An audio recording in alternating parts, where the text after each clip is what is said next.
Paige from Mosaic Moments. I got a request from one of our viewers to do a full layout demo with the strip frame die. And that's the one you are seeing right here.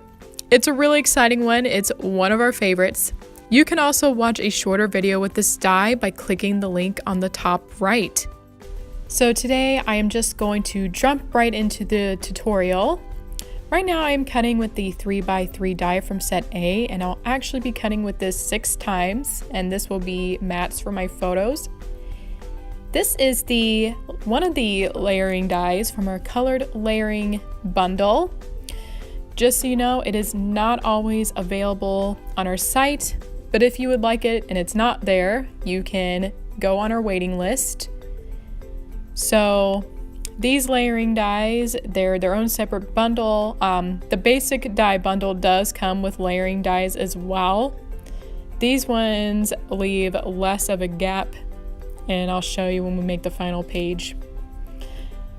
So for our die tips, I always put my dies in at an angle. It tends to cut better that way, and I think the die gets a little less pressure from the machine. The machine's pressed down a lot, and I think that's why it's good to put it in at an angle. Also, if you have the Sizzix BigKick or Big Shot, I recommend using the crease pad for your photos. That way you don't get those creases or embossed edges around your photograph. So now I'm using my Herma Dotto dispenser. It has repositional glue, which I highly recommend if you're making Mosaic Moments pages, because sometimes you want to change things around, or even sometimes you don't get your block straight on the grid paper and you need to readjust it. So I highly recommend getting repositional glue. We do sell it on our site, snapandcrop.com. Also, this is page pattern number 385.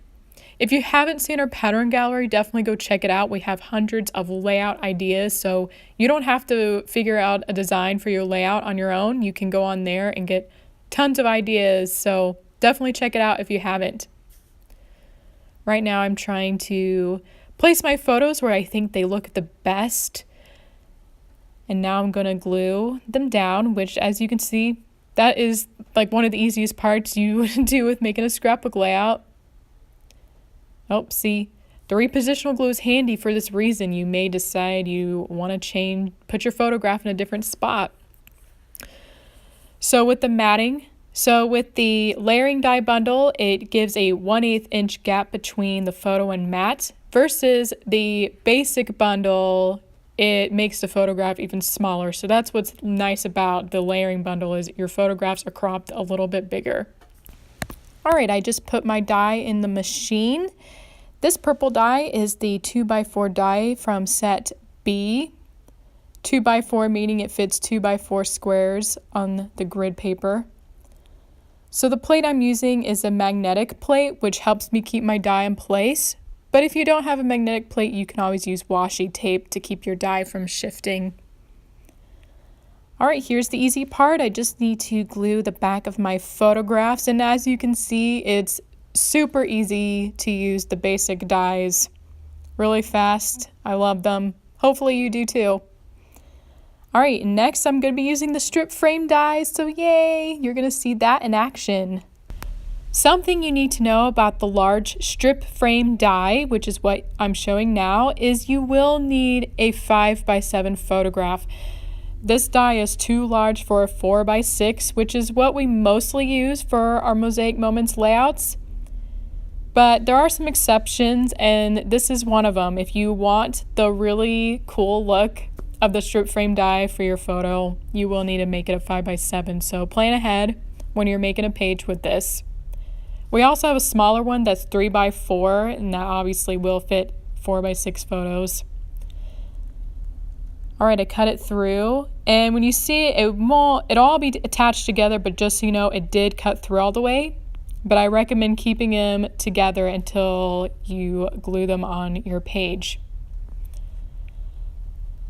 Real quick, I am just cutting a couple of accent pieces with the 1x3 die. This is from set B.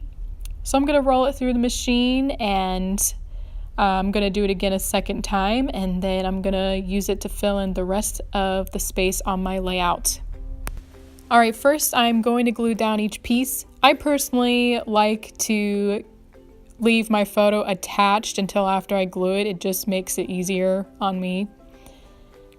And then when you place on your grid, just like I did here, you want to pay attention to how it looked on the photo. So I made sure that top line went to the far right, and this one I'm going to make sure it goes on the far left, or else the next photos cannot fit very well. So just pay attention to where you need to place each cut.